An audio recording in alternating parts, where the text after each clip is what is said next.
Hello, everyone, and welcome to the inaugural episode of Just One Hit, the podcast where I, your host, Christopher Jones, talks about one, possibly two, hit wonders at length. First of all, welcome. I hope you are enjoying your day, and if you're not, I hope it gets a bit better after you listen to this episode. So, as I said before, this podcast will be me exploring an almost never ending list of one hit wonders that have graced our ears. Or maybe they haven't. That's the wondrous thing about music. You haven't heard all of it, so there's just so much of it to explore, right? But I feel like one hit wonders are just a different breed because what's the word I'm looking for? They're so infamous, maybe. Not sure if that's the word I want to use, but you know what I mean, right? When you hear one hit wonder, it takes you back to a moment in your life, maybe a super special social event, a seemingly mundane car ride, a late night crawl on YouTube. And you hear this song for the first time, and it's like your entire being is altered, especially the ones that follow you for decades. I'm 30, so yes, some of these are either as old as me or I've listened to while I was growing up. I know a few of the ones that I'm going to wind up talking about on this podcast are going to make me extremely emotional. And that's, again, the wonder of music. Like, it makes you emotional. It just brings out so much in you. And for me, some of my favorite songs of all time are one hit wonders. So this is actually a really exciting thing for me to do. So the reason I started this podcast because I wanted to talk about music in length in some way, shape, or form. In college, I have always done something music related in content creation. I had a music blog. I ran two music-centric YouTube channels that are no longer around. One was K-pop centered. Another one was just like a regular music countdown show. And I just wanted to explore one hit wonders in particular because I'm just very, very partial to them. You know, I might as well take it upon myself, finally get this thing started and actually pursue talking about one hit wonders on my own and doing my own research and, give it the old college try and see what I could come up with on my own.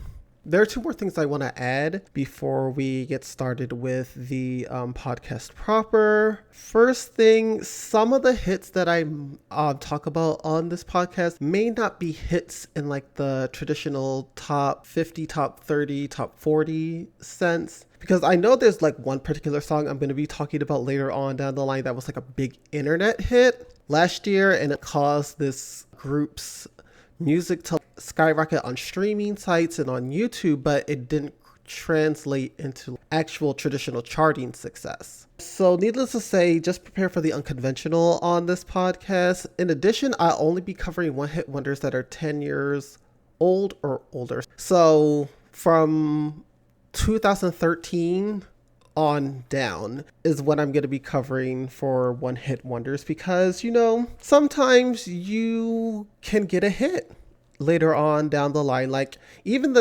past the 10-year mark, you could also have a resurgence in one of your hits, like becoming huge and big, or some song that you put out later on in life becomes like this big grandiose affair. So I feel like 10 years is like just long enough for you to be nostalgic about a song that you're just like, okay, I feel like that's a pretty safe spot. Let's get on with the show then. So our first hit of the podcast comes from the 90s, where all the best one-hit wonders come from. Don't argue with me. I don't make the rules. That's just how it works. 1999 to be exact, from Canadian indie rock band LEN and their sunshiny, lazy, and groovy top 10 hit, Steal My Sunshine.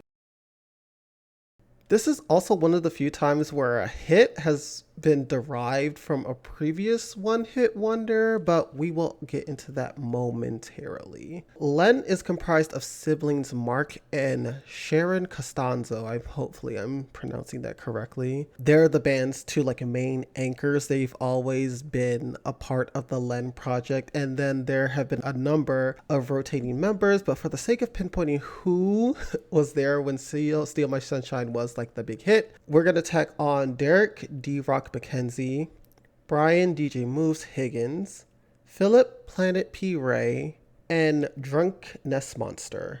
Initially, Len started out as a solo project of Mark's in 1991, then Sharon was brought on board a year later. This version of Len produced a number of independent recordings, including an EP and 2 other albums. Other than Steal My Sunshine, before I did any research on this, I did not know any other Len songs, so I wanted to familiarize myself with some of their older content before we dive into here. And I did. I listened to a few tracks from, I don't know which album. I think it was either their very first independent album. The cover has, I believe it's Mark, and he has like a buzz cut, and he has a tattoo on his arm, and he's smoking a cigarette, and he has on sunglasses. I picked like 3 songs off of there, and one thing I've really noticed about their music in particular is that I can really only understand like 10% of what they're saying. The way that Mark and Sharon sing, they sing in this very like, what's the word I'm looking for? A very, I want to say raspy. It's a very hard, raspy, rocky voice, but not like, say, like Pink. Pink has a rock voice, but you can understand what she's singing. With them, I feel like they lay it on a bit thick with their vocals, and it's really hard to understand what they're saying in their songs unless you look up the lyrics. And that was the issue I was having with the 3 songs that I listened to. I listened to Candy Pop, which was one of the ones that was recommended to me when I was Googling around. It sounds like they were drunk when they were recording it. They were drunk. They were on something. And Sharon in particular is making these sounds on the record, and I found that kind of grating, but I love the production work on it. It has that very, it's very grunge-esque, grunge reminiscent, but I don't remember what year it came out, so I don't know if it's like in the thick of when grunge was like big, or if it's like post grunge. And maybe someone could explain to me which one it is. I'm not that well versed. I love talking about music, but I'm not that well versed in like genre specifications, so I don't know if it's like grunge, post grunge, grunge adjacent in some way, but it sounds like that.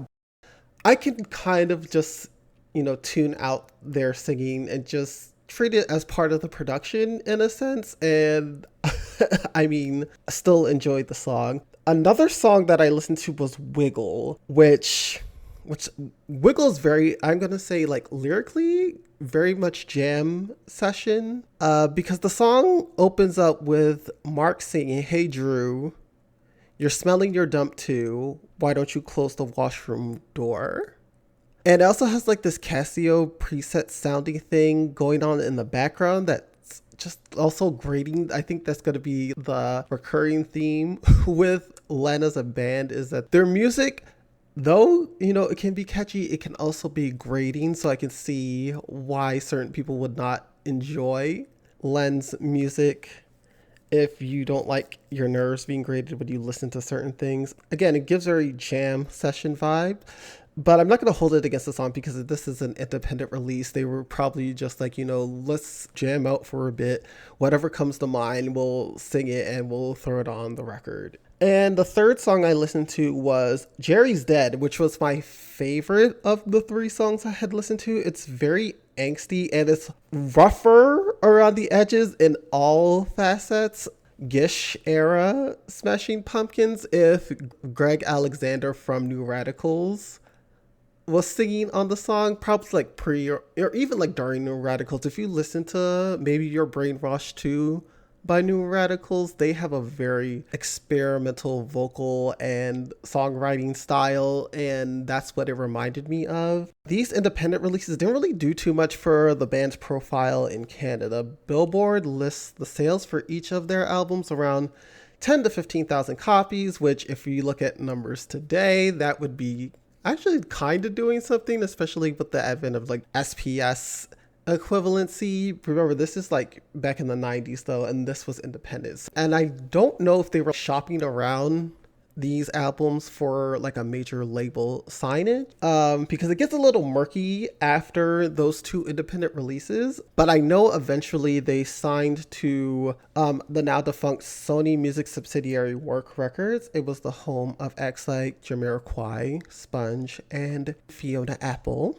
During this era, their indie rock beginnings kind of take a backseat, and now they have a new like burgeoning interest for hip hop. Again, this is like Mark is like the main figurehead of LEN, so all of this is like Mark's thing. He expressed interest in acts like LL Cool J, Beastie Boys, and the Fat Boys. So hence for their major label debut, which was You Can't Stop the Bum Rush, they added the aforementioned D-Rock, DJ Moves, Planet P, and Drunkenness Monster. And I want to say that Mark took like a Malibu's Most Wanted Jamie Kennedy-esque persona air about him for this particular release. Like if you see promotional material or you see like his image in the Steal My Sunshine video, you're Canadian, but they're also from Toronto, and Toronto's pretty diverse. But I'm just like,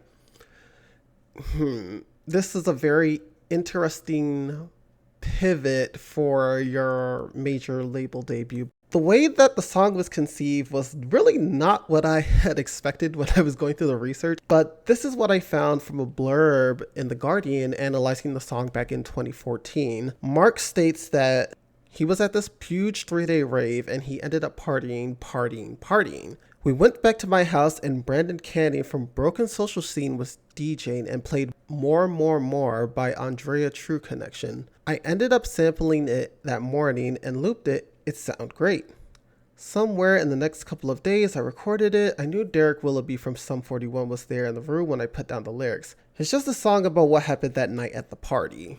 In an interview with the Washington Post, Sharon revealed that the song was recorded during a relaxed session in 1996, 3 years before its initial 1999 release date. Mark wrote and produced the song with Greg Diamond, receiving a writing credit as he was the producer and the writer of Andrea True Connection's More. Mark says that the song didn't make too much of an impression on him initially and wasn't really considered for release, which I do not see how, but again, we'll get to that later on. But before this, the Costanzo siblings were likening women to ring pops and asking someone how the smell of someone's bowel movements was. So a seemingly introspective song with a sample from an adult actress's biggest pop hit was definitely not their norm. But again, it also could be because this is also something kind of left field-ish for them, and they always had that punk rock aesthetic to them. So you know what? If they like it, I love it. Go back to that loop sample that Mark spoke about. So More was a disco hit in 1976 by the late American musician and adult film actress Andrea True.